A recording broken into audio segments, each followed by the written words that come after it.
dear children, this is Alisha David and today I'll be discussing with you all a very important and yet a very interesting lesson based on your class 12 syllabus, and the name of the topic that we will be discussing today is health, human health and diseases. Now, keeping this pandemic situation in our mind, children, our health becomes foremost important, and it's very important to each and every one of us to take care of our health and to have a very fulfilling and balanced life. So before we jump up into the topic of what human health and diseases actually talks about, it's very important for us to understand the meaning of health. So the definition, or else the meaning of health, is the state of being free from any illness or any injury is known as health. It means if your body is free from any sort of ailments, you are said or you are designated as a healthy human being. On the other hand, the second important word or the second important aspect that we'll be discussing about in this lesson is diseases. So what do I mean by disease? Disease means any condition in which the normal functioning of the body is being interfered, and because of that there is any sort of impairity caused in the health is known as disease. Means if your body suffers, if your body is infected by any sort of bacteria, virus, microorganism, and if it survives in your body and it tries to kill you from inside, it means you are suffering from a particular type of disease or you have some ailments in your body. Now, we'll be discussing about diseases in detail. So there are two important type of diseases. The first one is congenital disease and the second one is acquired disease. Now what do I mean by congenital disease? Congenital disease, on the other hand, congenital disease are the type of diseases that are inborn diseases, as well as you can call them as genetically inherited disease. Means the disease that you get from the time of birth is known as congenital disease. Now the second type of disease that I am going to talk about is acquired disease. Now what do I mean by acquired disease? Acquired disease is just contrary to what congenital disease is.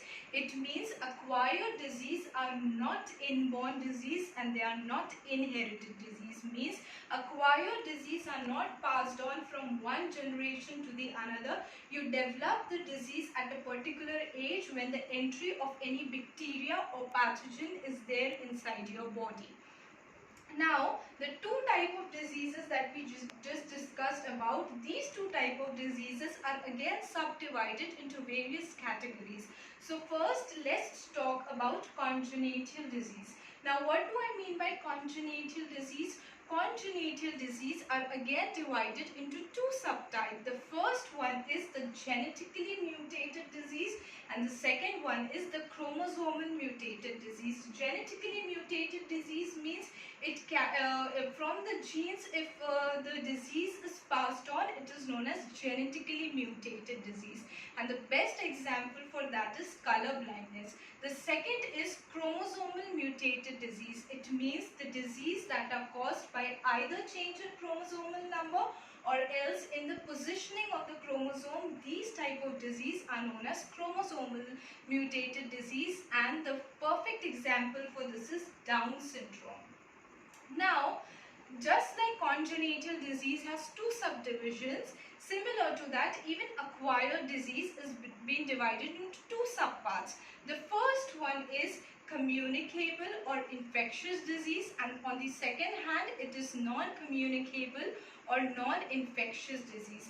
Now, communicable or infectious diseases are the type of diseases that you get when you come in contact with infected people, or it can enter to your body through air, food and water. Whereas non-communicable diseases or non-infectious diseases, the perfect example for that is deficiency disease, or else if you are suffering from any respiratory ailment, that is asthmatic problem, even that is an example of non-communicable diseases. Now children, when we think about diseases, there are a variety of questions that shoots our mind. The question is how these diseases are able to enter inside our body, and what are the different sources by which it enters in our body. So these diseases, many times, not many times, but almost every time, these diseases enter into our body from variety of different parasites. Now what do I mean by parasites? Parasites are nothing but they are plant or else living organism or else animals that that are always in search of a particular host, and the moment they get any host, they try to withdraw the entire nourishment from that particular host, let the host be a plant, animal or any other living organism, and they make sure that they drive the entire nourishment, ultimately leaving the plant dead. So the perfect example for this is, if you have seen big trees, you might have seen there are many big trees in which the climbers have coiled the entire tree, starting from the trunk of the plant to the stem of the plant. So it means what, children? And what for these climbers have coiled on the big trees? The reason is, once they start coiling the entire tree, they try to draw the nourishment, means inside the trunk, inside the stem, whatever nutrients the plant is having, the climbers try to draw the entire nutrition from the plant body or any organism body, and the end result is the plant is dead or else the organism is dead. So there are various diseases that are caused in human bodies because of the entry of these parasites. The common type of diseases that we face through because of this parasite is typhoid, pneumonia, then cold and cough that we have.